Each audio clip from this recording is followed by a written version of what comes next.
Nah, Aceh ini kan ada satu hal yang begitu sakral tentang soal harga diri.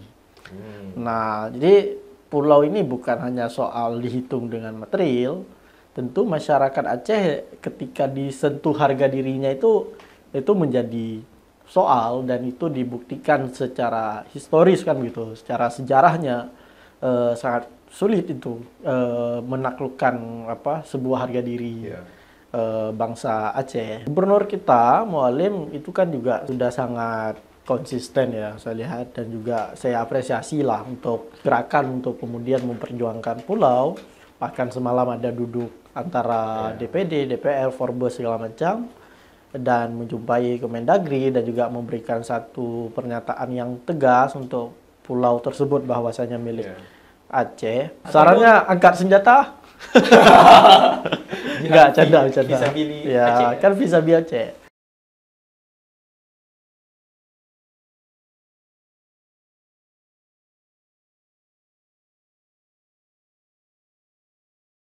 Oke, assalamualaikum warahmatullahi wabarakatuh. Kembali lagi bersama kami di Pancung.show. Pada kesempatan kali ini di episode ke-8, kita kedatangan tamu Bang Reza. Siap. Aku pemuda Aceh, Bang. Pemuda Aceh. Sekaligus senior kami ya di kampus. Enggak juga. Nah, biasanya segmen sebelumnya, Bang, Ya. ditemani satu host lagi, Eva. Kebetulan Eva lagi ke Jepang. Waduh. Memburu Buru pulau-pulau baru, Bang. sampai ke Jepang ya, Iya, benar. pulau-pulau. Karena bahas pulau sebenarnya beberapa hari ini buka dimanapun ya, Ya. di Twitter, di X, Facebook, semua media sosial tuh lagi bahas tentang 4 pulau. Setelah sebenarnya pulau-pulau terus nih, Bang, nih. Raja Ampat pulau juga, kemudian ini pulau lagi. Ya, soalnya kita masih tinggal di pulau kan. Iya, Nggak betul. tinggal di lautan. Karena memang Indonesia ini memang negara kemaritiman, Bang. Ya. Kemaritiman dari kita berpulau-pulau yang sangat indah, Ya, apalagi betul. Aceh gitu. Nah, berbicara soal pulau nih, Bang nih. Nah, awalnya memang pembahasan pulau ini sebelumnya kita sudah take di channel lain. Ya. Tapi lebih politis lah bahasannya. Kali ini kita mengundang Mbak Reza, kita mau lihat dari perspektif anak muda nih. Ya. Anak muda yang ya kita pernah berdemo beberapa kebijakan pemerintah ya, Bang. Nggak ada, saya nggak ada demo-demo saya. Saya anak baik selama ini. Oh iya. Siapa yang nggak kenal Mbak Reza coba? Banyak. Ya betul, Bang. Betul. Oke lah. Nah, jadi Bang, menurut Siap. Abang nih, setelah Abang baca-baca kemudian ya Abang lihatlah atau pertanyaan lebih mendalam itu evaluasi pemerintahan Aceh setelah 100 hari kerja. Ini bahas pulau apa bahas pemerintah Aceh dulu nih? Karena dua-duanya berkaitan nih. Oh iya, siap. Bahas pulau juga bahas pemerintah. Siap. Kan gitu. Menurut Abang gimana, Bang?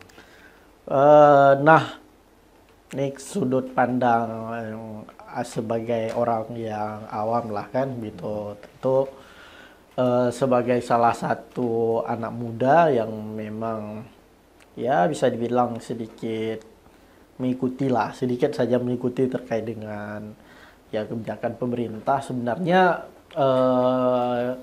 kita juga pengen nih sosok-sosok di daerah kita yang muncul itu seperti beberapa referensi gubernur yang ada di nasional, misal ada Kang Deddy Mulyadi, kalau misal di timur ada Shirley Juanda, ya tentu kita pengen ada kebijakan pemerintah yang memang jelas, tepat sasaran dan juga punya satu keberanian gitu. Nah, tidak hanya satu kebijakan populis, tapi ya tentu punya satu kebijakan yang itu bisa memberikan satu dampak langsung ke masyarakat. Nah, entah saya yang nggak tahu ataupun pemerintah yang nggak kasih tahu, tapi sampai sejauh ini saya tidak begitu banyak tahu lah apa yang sudah dilakukan oleh pemerintah kita selama 100 hari kerjanya begitu. Paling mungkin, Bang, mungkin Ya. mereka lagi sakit gigi juga lah. Ya mungkin bisa jadi. Sakit gigi, jadi efek sakit gigi jadi demam. Ya, Jadi semua betul. kebijakan itu mungkin nggak nampak di kita. Mungkin Masih ya. kebijakan itu lagi lagi bagi-bagi dulu kebijakan. Betul. Bisa Kebijakan jadi itu. naikin saudara lah, Ya, saya nggak tahu lah itu ya. Tapi fakta begitu bang. Ya. Walaupun kita nggak tahu, ya secara tersirat itu menggambarkan ya begitu kualitas. Ya, kita. itu. Tapi kita nggak boleh menirik kesimpulan segitu. Ya, betul. Jadi banyak hal-hal fenomena yang lain itu jadi di belakang. Ya, mungkin persiapan ya, mungkin ya. Betul. Nah bang, kalau berbicara lagi tentang anak muda di Aceh sekarang lah bang, sebagai pemuda Aceh yang walaupun abang akunya sedikit tahu. Sedikit tahunya. Ya, tapi yang abang lihat fenomena di sekarang ini kalangan anak muda di warung kopi yang apakah ini ada apa ya, sebuah krisis atau sebuah perubahan yang baru, lebih positif atau negatif tentang kebiasaan anak muda sekarang? Karena kan yang kita lihat itu ya biasalah orang-orang terdahulu kita bicara tentang dulu kami abang dulu deh gitu. Nah menurut apa gimana tuh? Ya, ini ya juga terjadi satu anomali ya, tapi saya tidak bisa menyimpulkan. Tapi tentu kehidupan masyarakat Aceh dan juga masyarakat Melayu memang dari dulu itu kan menghabiskan waktunya di meja kopi. Ada yang mendiskusikan pulau-pulau di meja kopi, ada yang mendiskusikan isu-isu terkini. Nah, jadi budaya warung kopi itu memang satu budaya yang khas bagi bangsa Melayu gitu, termasuk di Aceh kan. Nah, tapi memang kalau sejauh pengamatan kita ataupun saya selaku anak muda, ya memang melihat anak muda Aceh sekarang ini menjadi soal juga, karena menghabiskan waktu di meja kopi itu ya sibuk dengan game yang memang tidak menghasilkan satu produktif, misalkan hanya sebagai konsumsi games kan gitu. Nah, itu juga menjadi satu hal yang berbahaya mungkin ke depan bagi generasi yang akan datang kan gitu. Nah, tentu di mana ini letak kesalahannya, apa soal pola pendidikan kita kah ataupun kemudian culture lingkungan kita yang tidak mendukung untuk soal-soal anak muda tumbuh kritis dan mau berdiskusi, mau mencari satu hal yang bermanfaat. Ini kita tidak tahu nih apa di mana salahnya. Mungkin ya nggak tahu kita jawabannya. Itu mungkin perlu ditanyakan mungkin bisa ditanyain ke Pak Gibran mungkin selaku anak muda di Indonesia kan gitu. Betul. Gitu. Sebagai representatif anak muda di Indonesia. Tapi lebih ke yang bekerja sih bang. Sebenarnya banyak role model anak muda selain Pak Presiden. Ini pendapat saya sih bang. Enggak, Gibran role model. Ya, betul. Betul. Enggak Timothy ya bang? Timothy Ronald. Itu nggak tahu ya kita. Tapi uangnya banyak lah ya. Ya. Karena ya pandangannya apapun mau kita ngomong tetap uang. Bang. Ya soal money ya. Tapi oke lah kalau memang mau setuju soal Gibran sebagai representatif anak muda silahkan lah. Tapi kita lihatlah imbas-imbas sekarang bang. Ya. Nah selain itu bang, memang kalau kita bicara tentang budaya kemudian kebiasaan anak muda di Aceh ini, tapi sejak isu ini, pulau 4 pulau yang direbut ya. Dan ada satu hal menarik yang saya lihat. Jadi kebersatuan masyarakat Aceh itu nampak gitu. Dari anak kecil, pemuda, ibu-ibu, para politikus, bahkan yang sekagum-kagumnya itu semangat juang jihad fisabilillah yang ada nih. Jihad fisabilil Aceh. Sabil Aceh. Ya. Oke. Dan itu yang saya lihat itu sebuah fenomena yang menurut saya tuh jangan hanya batas karena isu ini, tapi banyak isu sebenarnya yang perlu kita satukan arah ya itu bang ya.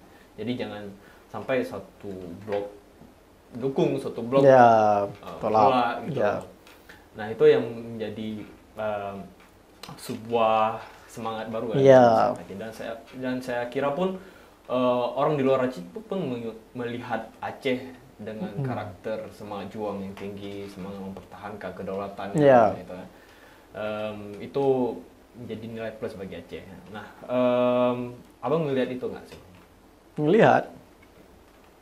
Dan apa yang udah abang lakukan nih sebagai anak muda nih? Ya, apa ya? Pertama pandangan ya sedikit tentang isu 4 pulau. Nah, Aceh ini kan ada satu hal yang begitu sakral tentang soal harga diri. Nah, jadi pulau ini bukan hanya soal dihitung dengan material, tapi ini soal harga diri soal harga diri Aceh lah bisa dibilang. Nah, tentu masyarakat Aceh ketika disentuh harga dirinya itu menjadi soal, dan itu dibuktikan secara historis kan gitu, secara sejarahnya sangat sulit itu menaklukkan sebuah harga diri bangsa Aceh. Nah, ini yang saya lihat sangat menarik ya dan sangat bagus sebenarnya. Jadi baru kali ini nih pasca sekian lama Aceh terpecah belah, baru sekarang nih muncul lagi kesolidaritasnya, persatuannya, sama-sama menyuarakan. Dan tentu bagi kita anak muda, hal-hal yang seperti ini sangat penting dan menjadi satu hal baru bagaimana persatuan Aceh. Tapi tentu ini harus tidak hanya menyangkut 4 pulau, tapi tentu banyak hal yang bisa disolidaritaskan tentang berbagai macam isu lah gitu. Betul. Nah, tapi lagi-lagi 4 pulau ini tentu bagi kita daerah Aceh kan jangan menjadi satu konflik baru gitu. Harapannya gitu, dan memang kita harus jaga betul tuh perdamaian yang sudah ada, karena memang ya kalau dibayangkan ya nggak sanggup lah kita hidup di keadaan perang kan, konflik. Ya nggak mungkin kita bisa podcast lagi kan gitu. Betul. Nah itu Bisa bang kita podcast. Bisa ya sambil lari-lari ya. Kayak IAL sekarang ya. Itu bukan podcast ini kita, jadi dokumentari kan, kena sepak dua kali kan. Gitu. Memang kalau bahas soal harga diri itu sebenarnya kalau kita lihat dari segi strategi letaknya, Pulau Singkil itu jauh sekali kepada Aceh, jauh sekali dengan Gayo. Ya, tapi yang menjadi fenomenanya itu semangat mempertahankan harga dirinya itu ya soal kedaulatan Aceh kan gitu. Okay. Nah, itu yang menjadi fokus dan sangat luar biasa ya, Bang ya. Sangat luar biasa. Kadang-kadang kan anak-anak sekarang nggak tahu nih bagaimana sejarah 4 pulau, bagaimana sejarah antara Indonesia dengan Aceh, dan soal identitas keacehan. Gara-gara muncul 4 pulau ini kan menjadi satu bacaan baru, pembelajaran baru, mengingatkan tentang sejarah, tentang bagaimana hubungan Indonesia dengan Aceh, dan mungkin menyadarkan dunia ya, ataupun menyadarkan mata warga di Indonesia ya, kenapa Aceh dulu melakukan satu pemberontakan misalkan. Kenapa kemudian ada isu-isu MIU Helsinki? Karena beberapa waktu yang lalu saya sempat ke kampus, Bang. Saya sama adik-adik ini kan. Jadi ngajar tentang debat di kampus. Ya, jadi saya kasih mosi tentang perpanjangan Otsus. Jadi yang sangat terherannya itu, sebagian mahasiswa tuh bahkan menanyakan gitu. Apa itu MOU? Otsus itu apa, Bang? MOU itu apa gitu kan. Jadi ya syukur-syukur juga, itu mah bukan kita berharap ada konflik, tapi isu ini muncul ada positifnya juga gitu. Betul. Dan ini ya persatuan memang harus ada api dulu, Bang. Iya, memang harus ada satu lawan yang sama baru terjadi persatuan. Kalau nggak ada kan kita sibuk melawan antar kita kan. Kemudian Bang, merespon juga nih, tapi ini lebih ke tapi tetap perspektif kita ya, anak-anak muda ya. Siap. Beberapa waktu lalu kan Gubernur Sumatera Utara si Bobby datang ke Miligo Aceh, bertemu dengan Mualim. Tapi beberapa menit kemudian Mualim pergi. Gitu kan. Kemudian pasti di headline berita itu kabur gitu. Bobby datang, Mualim kabur gitu. Satu sisi kita memang tidak boleh menyimpulkan terlalu cepat, ya kan? Tapi satu sisi kita lihat berita itu malu juga nih, seorang pemimpin kabur gitu. Nah, Abang melihatnya gimana tuh? Ya tentu ini jadi asumsi takutnya ya. Tapi sejauh ini kalau misal kita lihat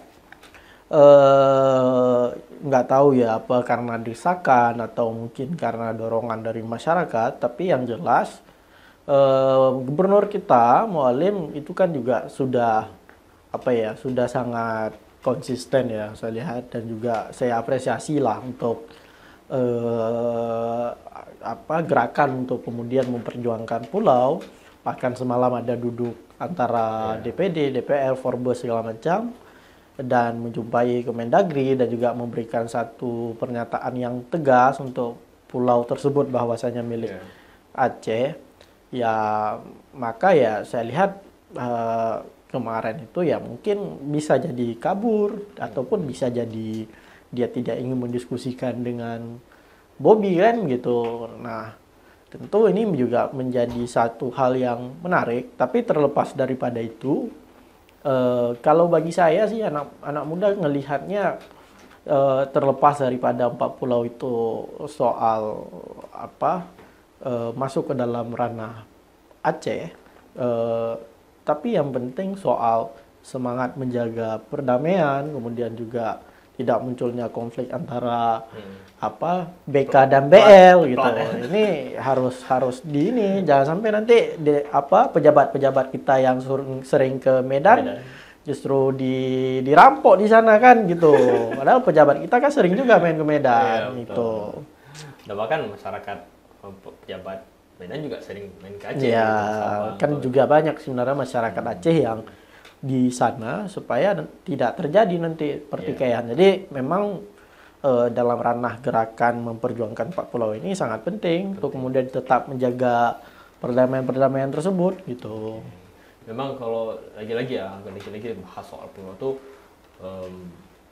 sejarah yang membuktikan bahwa memang secara peta dari dulu memang itu ranah Aceh. Ya. Bahkan konflik ini sebenarnya sejak 91 bahkan ya Bang. Iya, sudah lama ya. Sudah lama, udah hampir beberapa dekade berarti ya Bang. Jadi ya yang saya juga melihat bahwa banyak juga upaya-upaya dari pemerintah kita untuk difasilitasi dengan Mendagri sampai kemudian pecah aturan tentang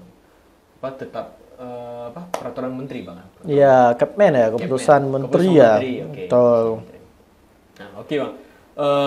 Selain tentang pulau nih Bang, yang Abang lihat apa hal lain yang perlu diubah ataupun melihat dari pemerintahan Aceh ini, apa hal urgent lain setelah 4 pulau ini yang perlu diperbaiki Bang? Ya tentu begini, karena saya kelahiran 98 ya, 98. Tentu walaupun tidak bersentuhan langsung dengan masa konflik, tapi setidaknya kita tahu dan paham tentang perjanjian MOU, tentang hubungan Aceh dengan Indonesia, tentang dana Oksus.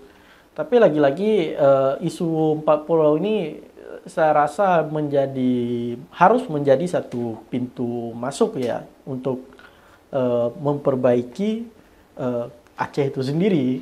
Karena misal dari 2004 kemudian kita dapatkan Oksus pertama sekali di tahun berapa ya, 2008 2006 kalau saya tidak salah, kemudian juga anggaran kita sudah digunakan Oksus sekitar 100 triliun.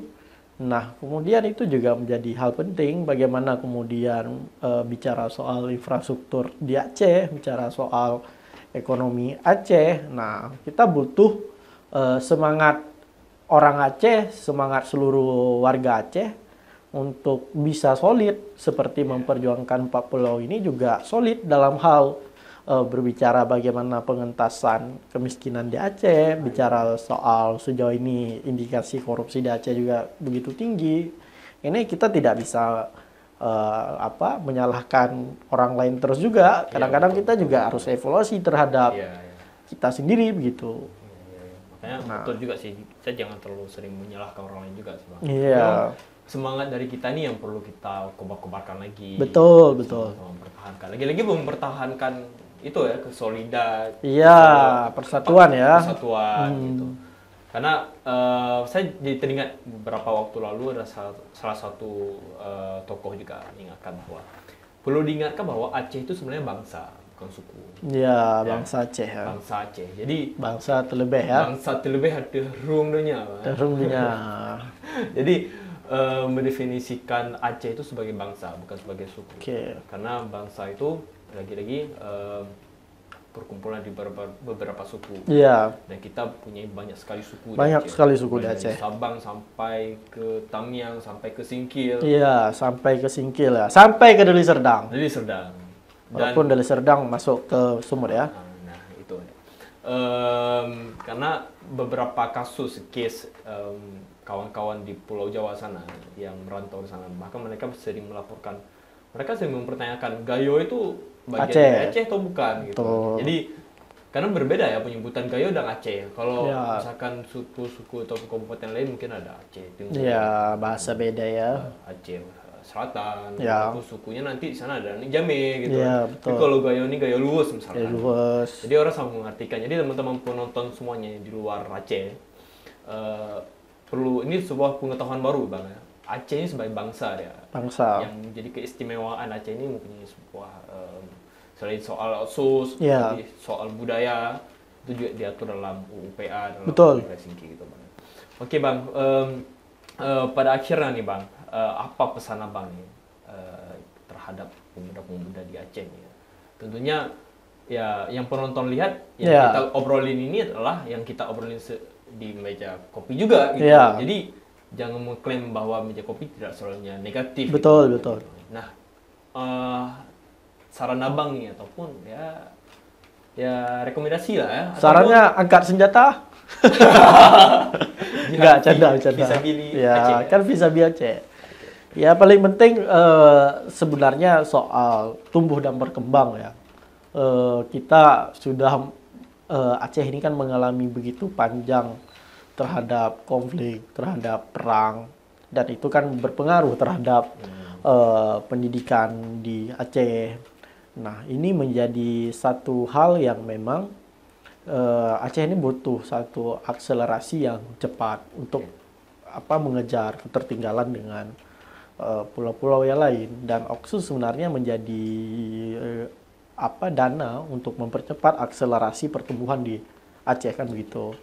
Nah, tentu kawan-kawan dan juga pemerintah harapannya semangat kita seperti dalam rangka kita memperjuangkan 4 pulau yang mungkin menjadi harga diri kita kan gitu. Kita nggak tahu di sana ada gas atau apa, itu urusan lain kan gitu. Tapi ini soal harga diri bahwa 4 pulau itu adalah milik Aceh gitu. Dan itu bisa dibuktikan melalui data dan fakta-fakta yang ada.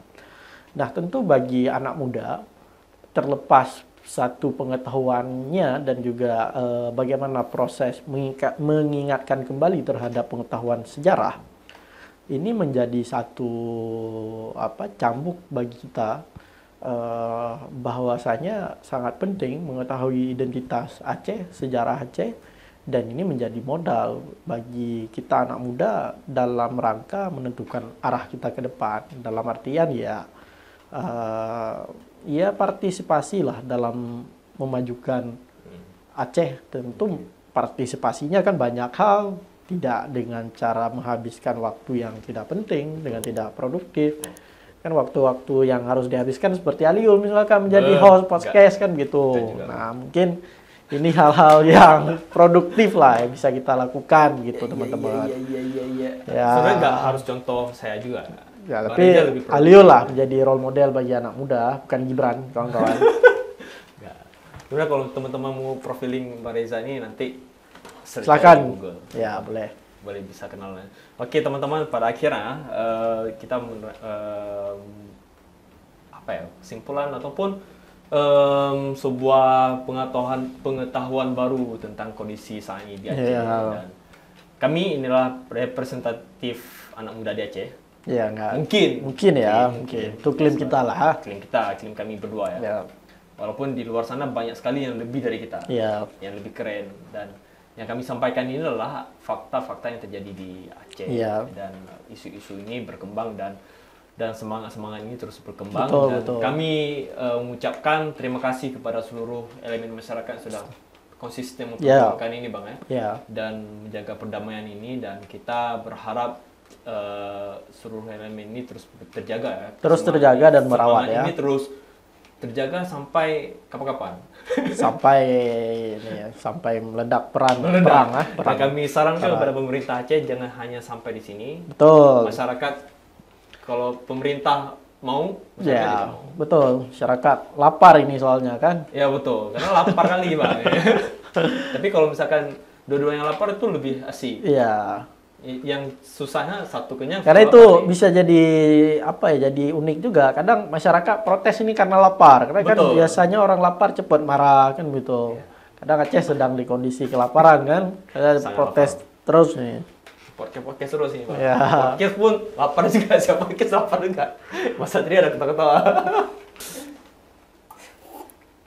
Oke, teman-teman penonton Poncong Show, kita ketemu lagi di segmen selanjutnya, di episode selanjutnya dengan pembahasan lebih menarik dan lebih kreatif laginya. Kedepan nanti kita akan undang tamu lebih banyak lagi Bang ya. Iya. Dan sekian, terima kasih Bang. Terima kasih banyak Aliul. Assalamualaikum warahmatullahi wabarakatuh.